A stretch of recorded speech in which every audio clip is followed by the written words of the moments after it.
Good morning, students.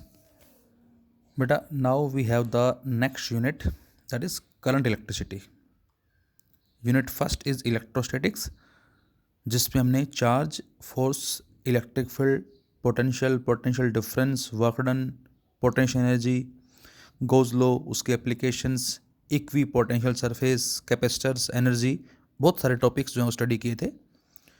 और electrostatics में जो चार्ज है वो रेस्ट में है, लेकिन और साथ साथ हमने वहाँ ये भी बात की थी बेटा कि जब भी कभी हम किन्हीं दो कंडक्टर्स को, जिनको हमने अलग अलग पोटेंशियल से चार्ज किया हुआ है, आपस में ज्वाइन कर देंगे through a wire, then charge flow from the higher potential to lower potential. और चार्ज कब तक फ्लो करेगा? जब तक दोनों का पोटेंशियल सेम ना हो जाए।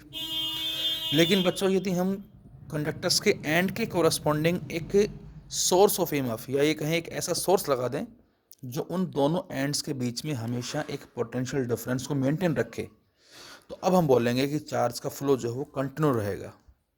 और उस ब्रांच को ही अब हमने यहाँ नाम दिया है करंट इलेक्ट्रिसिटी का। तो देखिए ज़रा इंट्रोडक्शन। और हमें मालूम है कि किसी भी चैप्टर का इंट्रोडक्शन जो है वो हमें बहुत कुछ बताता है बेटा। ये बताता है कि इस चैप्टर में हमें पढ़ना क्या है। सो मैंने लिखा है, in electrostatics we have discussed about the charge at rest. If two conductors are charged by different potentials are joined through a wire, then charge flow from higher potential to lower potential till their potentials becomes equal. But if we maintain a source which creates a constant potential difference across the ends of the conductor, तो क्या होगा बच्चों? Then flow of charge continue and that source here known as source of EMF. और उस source को हमने बच्चों यहाँ पर एक सोर्स ऑफ ईएमएफ का नाम दिया है, जो कोई सेल, बैटरी या डायनमो भी हो सकता है। Hence electric current be set up. So we can say the branch of physics which deals with the study of charge in motion. तो ये फिजिक्स की बच्चों वो ब्रांच है जिसमें बेटा हम स्टडी करते हैं चार्ज के बारे में, और वो चार्ज है किस में? मोशन में है। उसको हमने करंट इलेक्ट्रिसिटी का नाम दिया है। इसकी बहुत सारी एप्लीकेशंस है इलेक्ट्रिक करंट की, जैसे charge flowing through the coil of an electric motor causes its shaft to rotate. Electric motor हमारी काम करती है और जिसके बिहाफ पे हम पानी को अपने टैंक में कलेक्ट कर पाते हैं। Similarly when we turn on a radio और ए टेलीविज़न, जैसे ही रेडियो या टेलीविज़न को हम ऑन करते हैं वो काम करना शुरू कर देता है। क्यों? क्योंकि सर्किट में चार्ज जो है वो फ्लो करना शुरू कर देते हैं। इसी तरह से और भी हम कह सकते हैं, हमारी जो प्रेस है, जो हम आगे स्टडी करेंगे इन हीटिंग इफेक्ट ऑफ करंट के अंदर, गीज़र वगैरह हो गए यहाँ से, तो जितनी भी हमारे इलेक्ट्रिक अप्लायंसेज जो हैं वो इस करंट के बिहाफ पे ही वर्क करती हैं। So first of all, what is the meaning of electric current? When electric charge in motion, they produce what is called electric current. जब कभी भी चार्जेस बच्चों मोशन में होंगे तो उसकी वजह से ही सर्किट में इलेक्ट्रिक करंट जो सेटअप होगा। So electric current is defined as the rate of flow of electric charge through an area of cross section of the conductor. किसी भी कंडक्टर के एरिया ऑफ क्रॉस सेक्शन के corresponding charge किस rate से flow कर रहा है, उसी को ही बेटा हमने नाम दिया किसका? दैट इज इलेक्ट्रिक करंट का नाम दिया, which is equal to charge per unit time. अब करंट में बेटा एक हम स्टडी करते हैं इंस्टेंटेनियस करंट और एक हम पढ़ते हैं average current. And what is the meaning of instantaneous current? The current at any instant, जिसको लिखते हैं I equal to d q by d t. जैसे हमने क्लास 11th में स्टडी किया था instantaneous speed, instantaneous velocity, same उसी तरह से किसी भी इंस्टेंट पे जो करंट होगा that is equal to d q by d t. और यहाँ से साफ पता लग रहा है आपको कि जब भी कभी हमें चार्ज में इक्वेशन दी जाए टाइम की फॉर्म में और आपसे कहा जाए 4 सेकेंड पे, 2 सेकेंड पे, 1 सेकेंड पे करंट बताओ कितना होगा, तो उसको हम डिफरेंशिएट करेंगे। And the average current is q by t. So we can write instantaneous current d q by d t and the average current is q by t. अब जनरली बच्चों को कन्फ्यूजन होता है कि करंट की direction जो है वो क्या होती है। तो बेटा हमने पढ़ा है क्या कि जब भी हम एक पोटेंशियल डिफरेंस अप्लाई करते हैं, ये पॉजिटिव एंड और ये नेगेटिव एंड, तो यहाँ पर जो पॉजिटिव चार्ज होगा और ये जो पॉजिटिव एंड में रिपल्शन होगा ये इस तरफ जाएगा, इसको नाम दिया फ्लो पॉजिटिव चार्ज। और जो इलेक्ट्रॉन होंगे वो किधर जाएंगे, electron travels from the lower potential to higher potential, ये हायर की तरफ चलता है, फ्लो ऑफ नेगेटिव चार्ज। तो कन्वेंशनली हमने क्या लिया है, हम इलेक्ट्रॉनिक करंट भी बोलते हैं जिसको नाम दिया है फ्लो ऑफ इलेक्ट्रॉन की वजह से, लेकिन कन्वेंशनली हम क्या लिखते हैं, the direction of current is defined as the direction in which positive charge would move. फिर से, the direction of current is defined as the direction in which positive charge would move. और इस current की जो SI unit है बेटा वो क्या होगी हमारे पास, ampere, that is 1 ampere equal to 1 coulomb over 1 second. तो इलेक्ट्रिक करंट को 1 एम्पियर कब बोलेंगे, when 1 coulomb charge is moving in 1 second. बच्चों इस चैप्टर में हमें जितने भी न्यूमेरिकल्स मिलेंगे चार्ज पे और करंट पे बेस्ड, उसमें हम ये कॉन्सेप्ट यूज करेंगे। जब भी हमें क्यू में टी में इक्वेशन गिवन होगी बच्चों, क्या कहा मैंने, इक्वेशन, और करंट पूछेगा तो हम उस इक्वेशन को क्या करेंगे, डिफरेंशिएट कर देंगे। और जब कभी भी करंट में टाइम में इक्वेशन गिवन होगी, चार्ज पूछेगा बच्चों हमें, तो हम क्या करेंगे, उसका इंटीग्रेशन कर देंगे।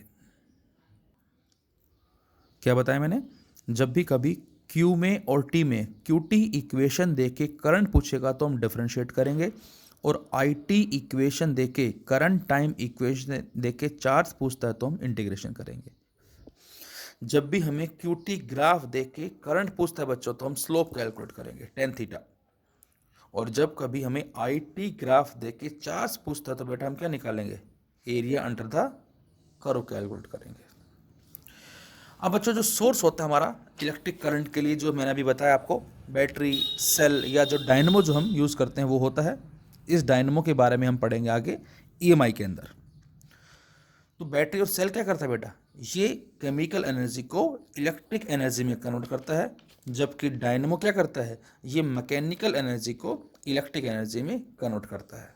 सो these are the source of EMF जिसको हमने नाम दिया है, और सोर्स ऑफ ईएमएफ जो हमारा एक तरह से इलेक्ट्रोमोटिव फोर्स, जिसको हम ई सिंबल से लिखते हैं, इसको हमने ईएमएफ का नाम दिया है। कुछ बच्चे इसको इलेक्ट्रोमैग्नेटिक फोर्स पढ़ते हैं, जो कि रॉन्ग होगा बेटा, गलत होगा। This is not electromagnetic force, this is electromotive force. इसका नाम इलेक्ट्रोमोटिव फोर्स जरूर है, बट ये फोर्स ना होके ये क्या कहलाएगा, ये work done per unit charge. Circuit में चार्ज को कंप्लीटली मूव करवाने के लिए कितना वर्क डन करना पड़ेगा, उसको बेटा हमने नाम दिया है ई का। और एक एंड से दूसरे एंड पे चार्ज को मूव करवाने के लिए कितना वर्क डन करना पड़ेगा, उसको नाम दिया हमने पोटेंशियल डिफरेंस का। लिखते हम कुछ इस तरह से हैं, W/Q।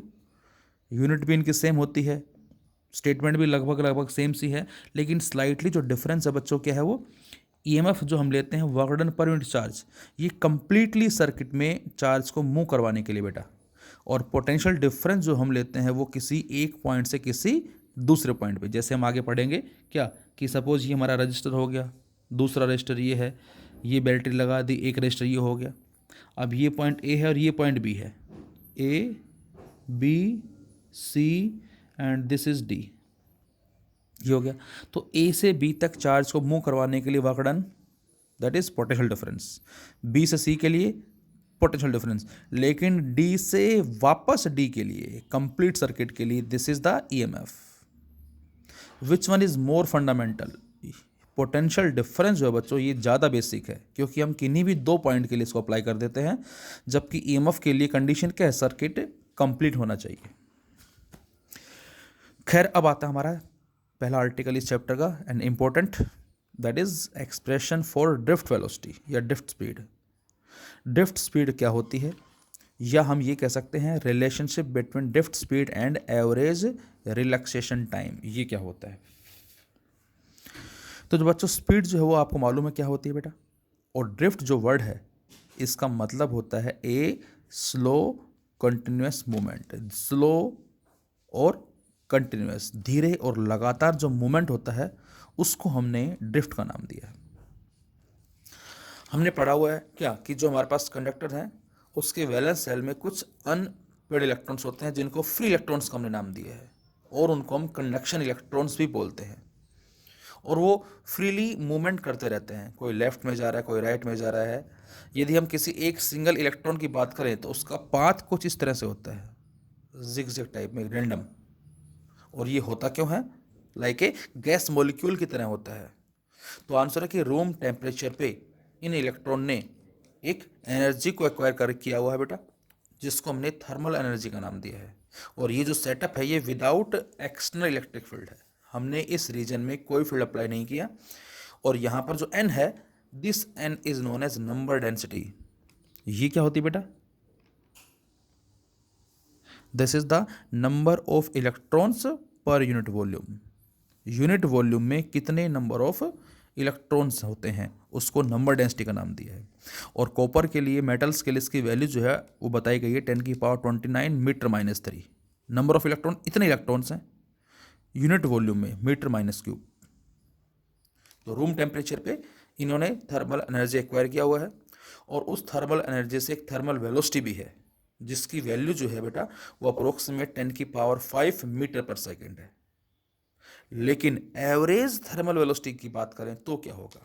एवरेज का मतलब कुछ लेफ्ट से राइट जा रहे हैं, कुछ राइट से लेफ्ट आ रहे हैं, कुछ ऊपर से नीचे, कुछ नीचे से ऊपर। तो जो इन सभी की, ये तो सिंगल की बात कर रहे हैं हम, लेकिन सभी की बात करें हम, एक एवरेज बात करें हम, तो जो एवरेज थर्मल वेलोसिटी होगी वो हम क्या लेके चलते हैं बच्चों? 0। तो मैंने लिखा है यहाँ पर थ्योरेटिकली पार्ट क्या, the valence electron in a metallic conductor not being bound to the atoms but are free to move about at random. These electrons are called conduction electrons.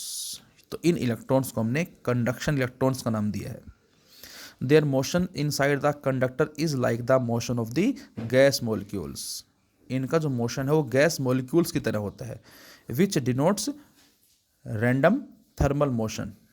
And electron collides inelastically with the ions in the conductor. और ये electrons क्या करेंगे? Collide करते हैं इन elastically. ये हम पढ़ चुके हैं, इन इलास्टिक कोलिजन, जिसमें मोमेंटम कंजर्व है, काइनेटिक एनर्जी कंजर्व है, टोटल एनर्जी भी कंजर्व होती है। तो यहाँ पर बच्चों अभी हमने बात की है, तो इन सभी इलेक्ट्रॉन्स की जो एक एवरेज थर्मल वेलोसिटी की बात करें हम, वो क्या होगी? 0 होगी, जिसको हमने कुछ इस तरह से भी लिखा है। और फिलहाल जो वैल्यू होती है इसकी 10⁵, लेकिन एवरेज इज 0, मैंने बताया। But when a potential difference is applied across the ends of the conductor, अब बच्चों क्या होगा यदि हम इसके एंड्स के कॉरस्पॉन्डिंग एक पोटेंशियल डिफरेंस v अप्लाई कर देते हैं, तो इस रीजन के अंदर एक इलेक्ट्रिक फील्ड सेटअप हो जाएगा। कितना? v/l। l is the length of the conductor. और उस इलेक्ट्रिक फील्ड की वजह से इन इलेक्ट्रॉन्स पे एक फोर्स लगेगा, -q, F = QE। Q कौन है? इलेक्ट्रॉन है। और चार्ज कैसा? नेगेटिव। और माइनस का मतलब क्या है बेटा? कि जो फोर्स होगा वो इलेक्ट्रिक फील्ड के अपोजिट होगा। और इस फोर्स की वजह से इलेक्ट्रॉन क्या करेगा? एक्सेलरेट्स करना स्टार्ट कर देगा। अब जब इलेक्ट्रॉन एक्सेलरेट करेगा तो क्या होगा?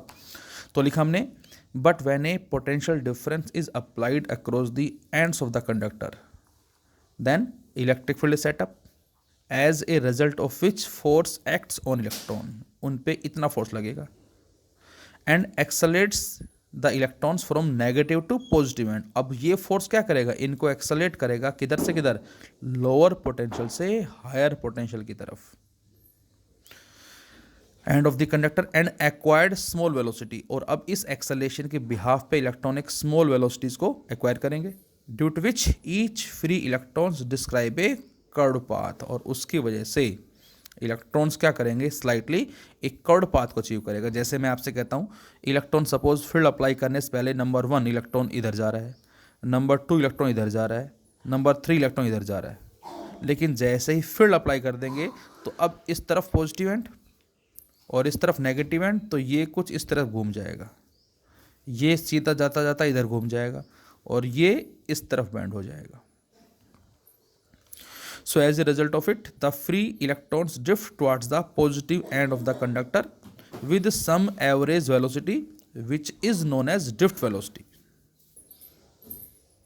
तो क्या लिखा हमने, फोर्स लगा उस पर और एक्सलेट्स करेगा from the negative to positive end of the conductor, acquire small velocity due to which each free electrons describe a curve path.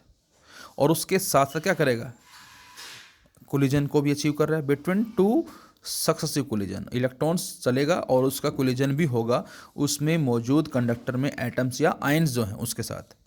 As a result of it the free electrons drift, वो धीरे धीरे उस positive and की तरफ चलना start कर देंगे। तो अब इन सभी की जो एवरेज वेलोसिटी होगी बच्चों, उसी को ही हमने ड्रिफ्ट वेलोसिटी का नाम दिया है। तो इसका मतलब ड्रिफ्ट वेलोसिटी उन सभी फ्री इलेक्ट्रॉन्स की एवरेज वेलोसिटी है जो किस तरफ जा रहे हैं, पॉजिटिव एंड की तरफ जा रहे हैं। कब जा रहे हैं, जब हमने एक्सटर्नल इलेक्ट्रिक फील्ड अप्लाई किया है। So drift velocity is defined as the average velocity with which free electrons gets drifted towards the positive end of the conductor under the influence of external electric field, and the value of drift speed is 10 की power -4 metre पर second. Thermal speed की value कितनी थी बेटा, 10 की power 5, जो बहुत high है, और ड्रिफ्ट की वैल्यू कितनी है, 10 की पावर -4। इसके बारे में भी हम बात करेंगे। And now we apply equation v equal to u plus a t. v that is Vd drift velocity, u thermal velocity initially जो कि 0 है, a एक्सेलेरेशन। अब हमें पता है इलेक्ट्रिक फील्ड के बिहाफ पे पार्टिकल का जो एक्सेलेरेशन होता है बेटा वो होता है QE/m। Q कौन है, इलेक्ट्रॉन, पोलरिटी कैसी है, negative, so -EE/m into tau.